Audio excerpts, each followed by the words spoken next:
Welcome back to Real Clear Politics on Sirius XM. I'm Andrew Walworth, and I'm talking to Charles McElwee. He's the editor of Real Clear Pennsylvania. It's one of our sites, and he focuses entirely on the most important state in the nation for the next 8 days, Pennsylvania. Charlie, welcome to the program. Great to be here, Andy.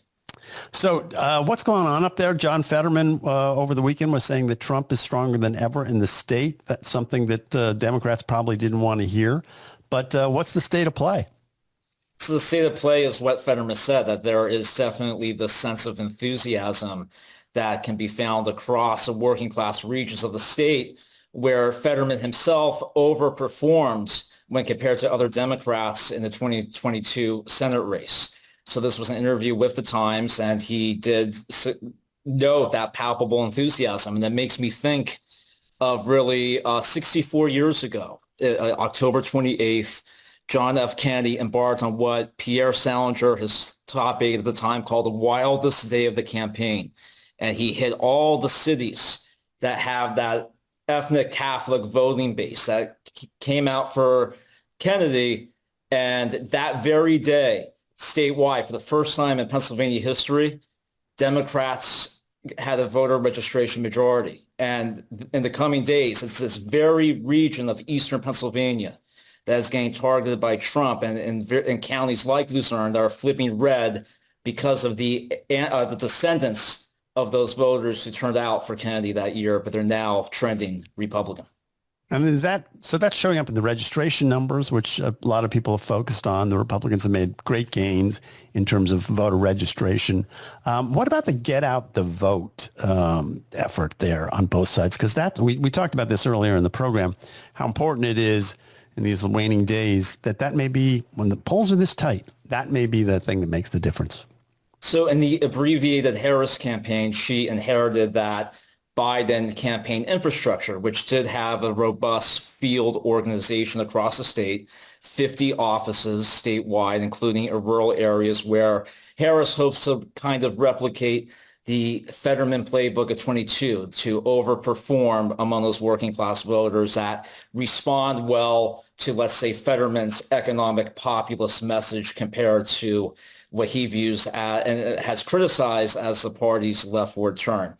But in terms of organization, it really will be a test, because all indications are that voter registration numbers are going toward a favorable Republican path. When you compare in 2020 that Democrats had a 685,000 voter registration advantage in the state, and now it is down to 297,000. For perspective, in 2008, Democrats had a 1.2 million advantage. And really where this is decreasing is in the very Obama to Trump counties, where Republicans hope to overperform the cycle. So in the sense of the Democrats, they're relying on traditional get out the vote in places like Philadelphia, but also lots of door knocking, millions of doors.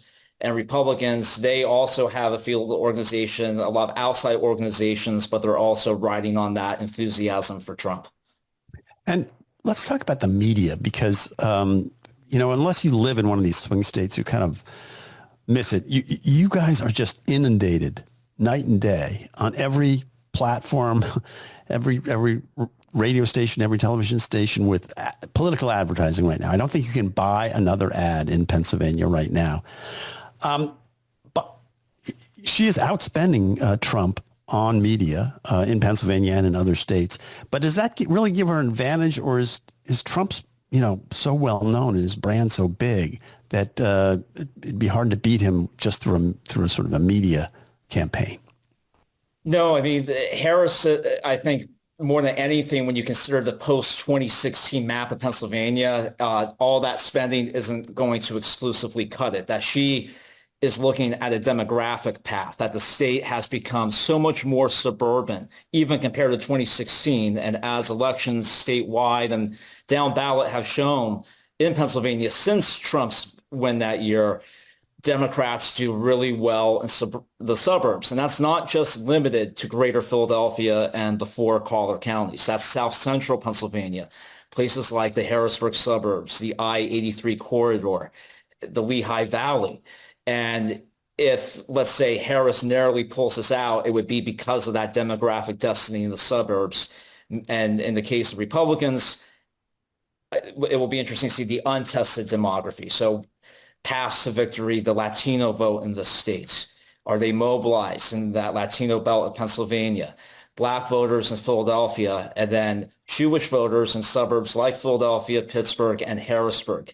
So it's really a case of untested demographic outcomes on the GOP side versus the demographic reality that Democrats have benefited from post-16 in Pennsylvania.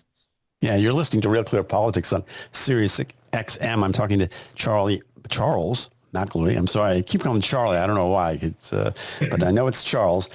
He is the editor of Real Clear Pennsylvania, which is a site on Real Clear. We've got about 11 or 12 of these now, and this one focuses solely on Pennsylvania. So Charles is really the guy you want to talk to and read in this next week as we're trying to figure out what's going to happen in this state. So Charles, who in your mind is the critical voter? What group is it in Pennsylvania that's going to switch compared to, say, 2020? Is it African-American males? Is it the Hispanic vote? Is it suburban women? Who's going to come out for their candidate in a way that people after this will go, aha, see, that's how the thing was won in Pennsylvania by either side? So on the Republican side, it's that working class voter, and our idea of the working class voter in Pennsylvania has expanded. So it's not just limited to, let's say, those blue collar voters in Western Pennsylvania or the Scranton, Wilkes-Barre, Hazleton corridor.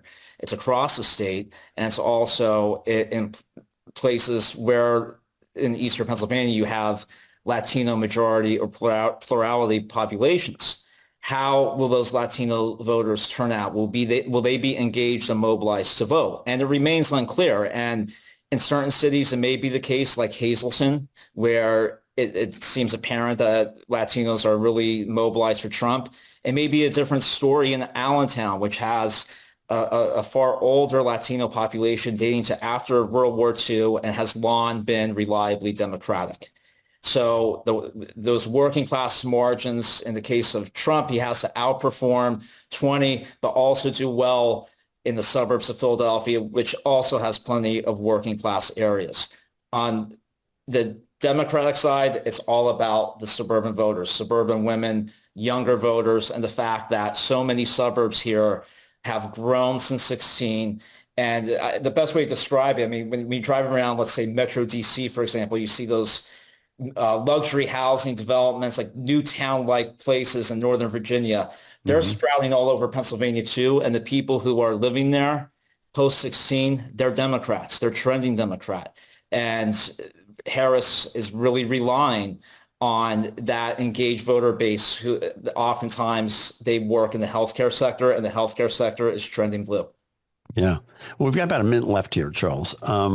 And you've got about a week left to go through this, after which you're probably going to need a vacation. But what do you be watching for in this next week? I mean, what should our listeners be watching for in Pennsylvania? So the mistake that everybody makes when viewing Pennsylvania from afar is they view it through the Jim Carville lens of Pittsburgh and Philadelphia and Alabama in between, which is really a shop-worn quote. And the reality is that so-called Alabama, that's where to watch on election night, and in the coming days, we don't know an answer that night. This is a culturally fractious region. It has changed dramatically in the past 20 to 25 years. In certain places, it's trending red, and other places it's trending blue. So really what I tell, let's say, family and friends who keep asking me where to watch, where do I go? Be on the lookout for how Trump performs in northeastern Pennsylvania and the Lehigh Valley, home to Allentown, and then Democrats, South Central Pennsylvania, Harrisburg. Well, Charles, we're going to have to leave it there. Great stuff. You're listening to Real Clear Politics. I've been talking to Charles McElwee. He is the editor of Real Clear Pennsylvania. You can find that on Real Clear Politics. Thanks for listening. We'll be back tomorrow when there will be just one more week left until the election.